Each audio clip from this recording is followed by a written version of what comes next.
Hey guys, Bananaowns here bringing you the last episode of my Saints Row the Third Let's Play. It's the final countdown. Every time I hear that song, I just think of Arrested Development. But anyway, guys, it's been a good run with Saints Row the Third.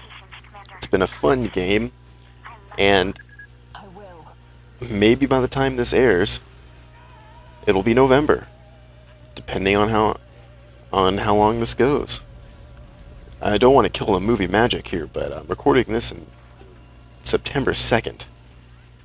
So, be prepared for that one. Be prepared for that one. I won't talk about anything too topical. So, I said the last video I talked about the DLC a bit, so I'm going to talk about the base game here. Basically, I overall thought this game was very good. There's a few issues, especially I had with the difficulty curve. I would say that the difficulty curve is almost non-existent. The game gets from like easy to like barely, you don't have to like touch the controller easy. And I suppose that works with the level of crazy, but you know, it's kind of disappointing. Sorry if I hit my mic right there.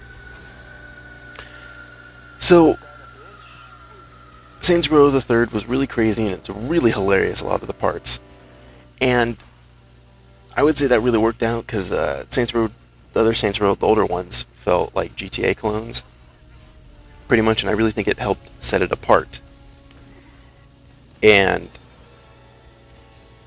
the city overall, Steelport, was nice, but it was a little small, I would say, actually, very small, actually, and it never really felt alive during the whole, like, sandbox thing. Like, the only time it really felt alive was when you'd do, like, the Hitman contracts or the vehicle ones, and it definitely did not feel like Grand Theft Auto in terms of pure sandbox. Like, the NPCs don't react as well, and other stuff like that, other examples like that, and it's a little bit disappointing. It definitely works for the game, though. Still crazy. I wouldn't knock it too much for that. And I would say the pacing of these main story missions is really weird as well. Actually, basically, that's my Obama right there. Basically, it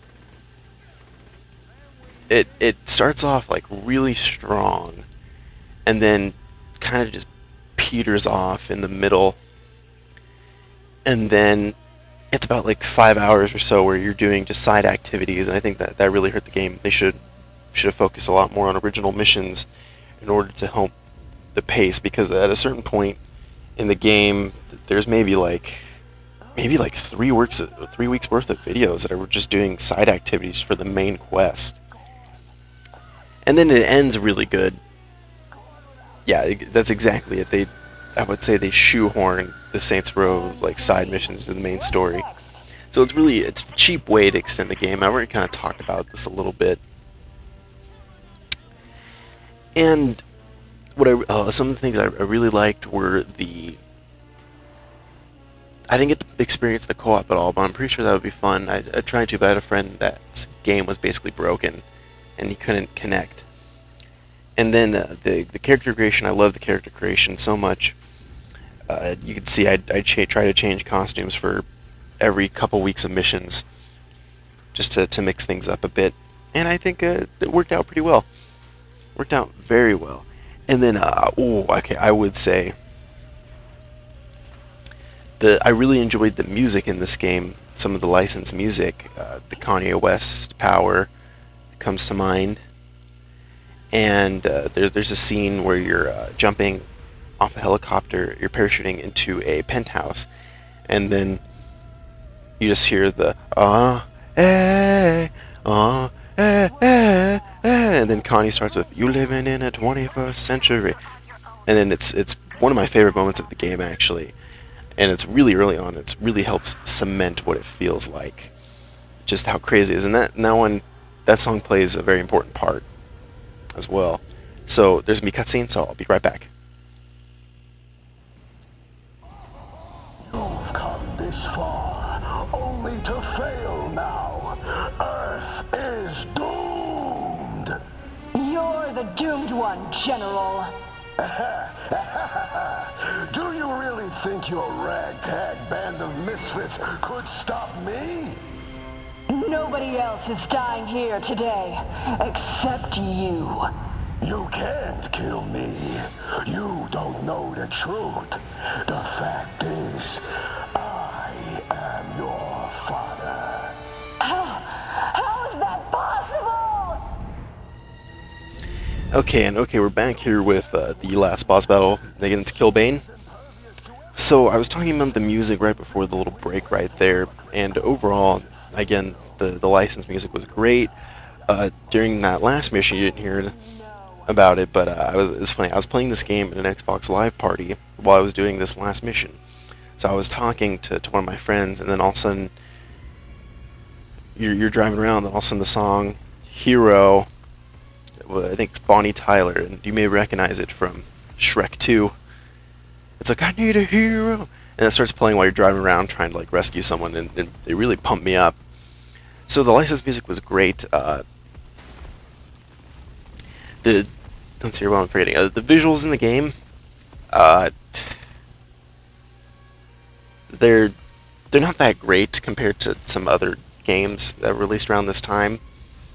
Uh, I would say the cutscenes disappointed. Like during gameplay sections like this, it's perfectly fine, but the cutscenes were fucking terrible. I don't know like why they look so bad compared to the gameplay sections. And then I really want to talk about the achievements in this game, which were really disappointing. I'm not the biggest achievement whore anymore. I used to be a really big one, but now I'd kind of just like to do them all in games that I really love to play, and it gives me an excuse to keep playing them. So I did them all in this game, and really uninspired lists of achievements for a game that features like purple dildo bats and basically some crazy weapons. Like there's a fart jar, and there's like these like hybrid helicopter planes. There's a broomstick DLC where you get a broomstick and you can ride that. There's like a witch costume, superhero outfits. So then this game is really crazy, and the achievements don't really have any ingenuity, and it's really just like complete a side mission, complete this activity, complete all this, get all the collectibles, beat the main campaign, and that's really it. There isn't really anything too like challenging or anything different. I would say where that comes into play is the DLC, which is probably one of the things I have to say is a good plus about the DLC, is that the achievements are pretty easy, but do a good job at challenging you in different ways, and do a good job at letting you do other things in the mission that you might have well not done, or getting you to play the mission a different way. So the DLC achievements are pretty good. This one isn't. The achievements in the main game aren't really that way. They're really uninspired.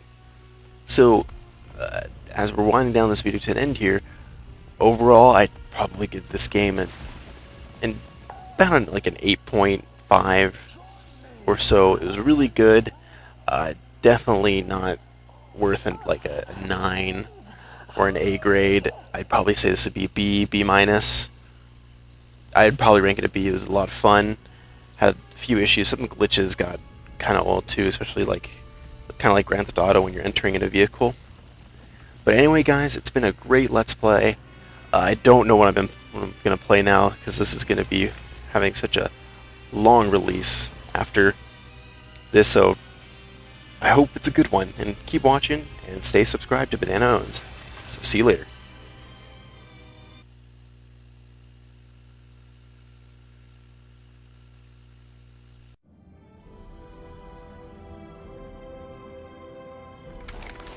I came to Mars to make a living.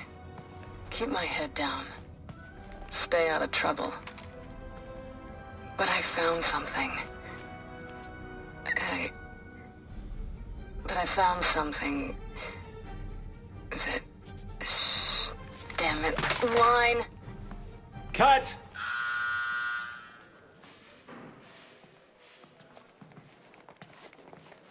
Sorry, Hey, you get it next time. Everybody back to one. Settle, we're rolling. Speed. All right, people, big smiles. It's a happy ending. And action.